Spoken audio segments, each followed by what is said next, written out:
शांत हो जाए प्लीज। और आप सभी से आग्रह है कि आप सभी अपना अपना मोबाइल साइलेंट मोड में कर लें।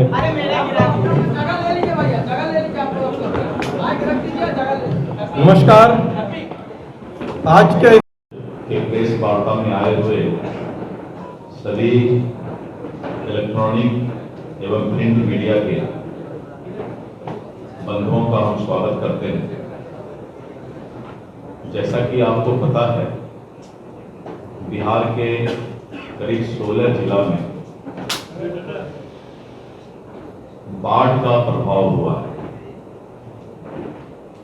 और एकाएक इस विगत एक सप्ताह से जिस तरह से नेपाल के द्वारा भारी मात्रा में पानी छोड़ने का काम किया गया और गंगा के भी जलस्तर में विगत एक सप्ताह पहले बढ़ोतरी हुआ था और सब मिलाकर देखें तो करीब 16 जिला बाढ़ से प्रभावित हुआ है। बिहार सरकार का आपदा विभाग, जल संसाधन विभाग, फ्लड फाइटिंग जो हमारी एजेंसी है और भारत सरकार की ओर से एनडीआरएफ की टीम, ये सभी लोग मुस्तैदी के साथ बाढ़ पीड़ितों को राहत देने के लिए और आपदा में जो भी उनको मदद पहुंच सकता है उसके लिए प्रयासरत है। बाढ़ आपदा पता नहीं चल पाता है कि इसका प्रभाव कहां तक होगा और कितना होगा। नेपाल में अगर बहुत ज्यादा बारिश पड़ गया और वहां से ज्यादा पानी अगर डिस्चार्ज हुआ, रिलीज हुआ, तो उसका असर नेपाल के सीमावर्ती जिले पर पड़ता है। और आपने देखा कि अभी सहरसा, सुपौल, मधेपुरा, अररिया, किशनगंज, नौगछिया और अगर उधर से बढ़ते हैं तो कुछ हिस्सा दरभंगा, मिथिला का और पश्चिम चंपारण, पूर्वी चंपारण, और इन सब जगह बाढ़ का प्रभाव हुआ है। सरकार अपने स्तर से सभी तरह का मदद कर रही है। मुख्यमंत्री जी लगातार, माननीय नीतीश कुमार जी खुद भी मॉनिटरिंग कर रहे हैं, हवाई सर्वे भी कर रहे हैं और जहां भी कोई अगर कमी है तो किसी तरह का कोताही नहीं किया जाए, ये निर्देश माननीय मुख्यमंत्री जी श्री नीतीश कुमार जी ने दिया है।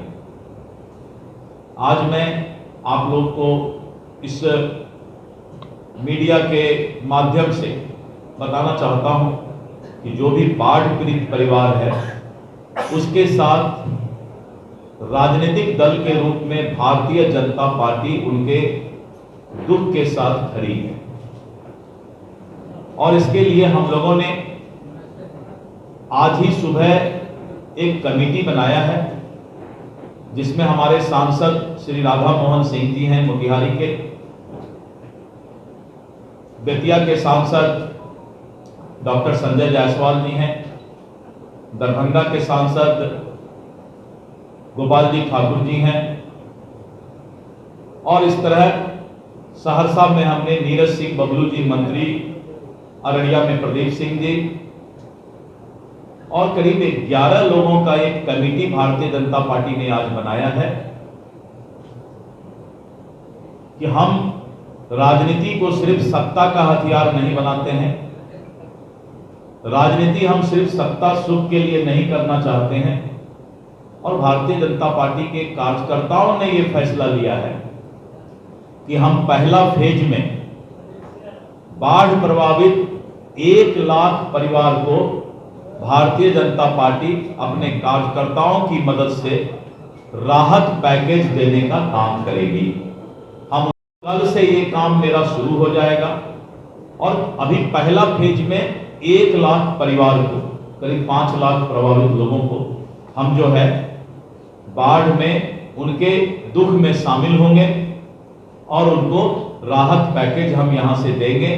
जो भी सामान उनको जरूरत है, खाने का, पीने का जो भी सामान जरूरत है, ये कल से हम शुरू करेंगे प्रथम फेज में हम देख लेते हैं कि कितने हद तक, क्योंकि जो लोग विस्थापित हुए हैं बाढ़ से वो या तो किसी बांध पर हैं या किसी ऊंचे स्थान पर आ गए हैं, तो हम उन तक वो सामान पहुंचाएंगे जो वो बाढ़ के समय में भी खा सकें और उसका उपयोग कर सकें।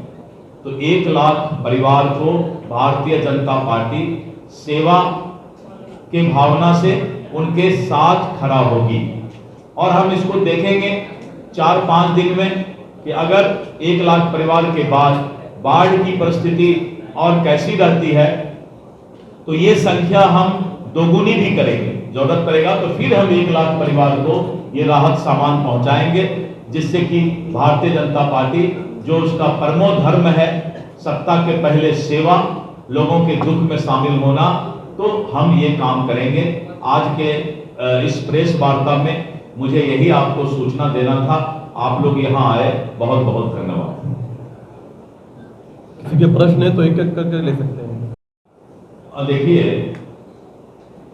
जो हमारा राहत का सामान जाएगा उसका डिटेल आपको हम बता देंगे शाम में तक। अभी ये कमेटी जो 11 लोगों की कमेटी है वो ये देख रही है कि जितना जल्दी हम सामान पहुंचा सकें, क्योंकि बाढ़ में तुरंत अगर सामान पहुंचे तभी फायदा है, 5-6 दिन बाद देने का कोई फायदा नहीं है। तो तुरंत हम पैकेट बना पाएंगे तो निश्चित रूप से जो सूखा अनाज है, जैसे चूड़ा है, गुड़ है, मोमबत्ती है, माचिस है, पॉलीथीन है, बिस्किट है, कुछ बच्चों को दूध के लिए जो है अमूल का पाउडर है, तो इस तरह का सामान रहेगा जो कि तुरंत उपयोग वो कर सके और उनको चूल्हे की जरूरत नहीं पड़े। इस बात का हम ध्यान देंगे। काफी वर्ष पहले इसी तरह कोशिश की ट्रांसफर हुई थी और राज्य सरकार और केंद्र सरकार के सहयोग से एक बड़ा प्लान कर राहत पहुंचाई गई थी। अभी जो हम करने जा रहे हैं ये हमारा कल परसों से शुरुआत होगा और एक पहल है, सेवा का एक पहल है। कोशिश कर रहा हूं 1 कदम चलने का। मैं कहां कर रहा हूं कि 10 कदम चलूंगा। भारतीय जनता पार्टी 1 कदम चलने का एक कोशिश कर रही है कि हम सेवा हमारा परमो धर्म है। 25 लाख लोग प्रभावित हुए हैं इस बाढ़ से, तो 25 लाख और 1 लाख ये तुलना कहीं 25 लाख लोग हुए होंगे, मुझे मालूम है, जैसा 16 लाख के आसपास। मैंने कहा 1 लाख परिवार का यानी 5 लाख हो जाता है। और मैंने कहा कि पहला फेज में, क्योंकि आज तो हम फैसला लिए, तो पहला फेज में इतना काम करेंगे और मैंने कहा कि उसको बाद हम देखेंगे कि हमारे कार्यकर्ता कहां तक पहुंच पा रहे हैं। हो सकता है कहीं पर सरकार का अपना जो है कैंप लगा हुआ है, वहां जरूरत नहीं है, तो ये बहुत सारा चीज देखा जाता है। और मैंने कहा कि इसके बाद फिर 1 लाख परिवार को और हम सोच रहे हैं, क्योंकि हम 1-2 दिन में तो इतना पैकेट बनवा नहीं पाएंगे। हमारी कोशिश है कि जितना जल्द हो। एक भावना आया है पार्टी का और मैं इसलिए ये संदेश दे रहा हूं कि राजनीतिक दल का काम सिर्फ सत्ता नहीं है बल्कि सेवा भी है। मैं ये संदेश देना चाह रहा हूं। अभी तो हम जिस काम के लिए बुलाए हैं तो फिर अलग से हम उस पर आपको बताएंगे। अभी तो चूंकि हम उसी का बैठक कर रहे हैं, वीसी कर रहे हैं। हमारे जो 10 मेंबर हैं सांसद और ये लोग नौतन के विधायक हैं, नारायण साह जी हैं, एक सवर्णा सिंह जी हैं, ढाका के पवन जायसवाल जी हैं। तो इस तरह करके सभी लोगों के साथ मेरा एक वीसी चल रहा है कि कितना चूड़ा कहाँ अवेलेबल होगा, कितना गुड़ कहाँ अवेलेबल होगा।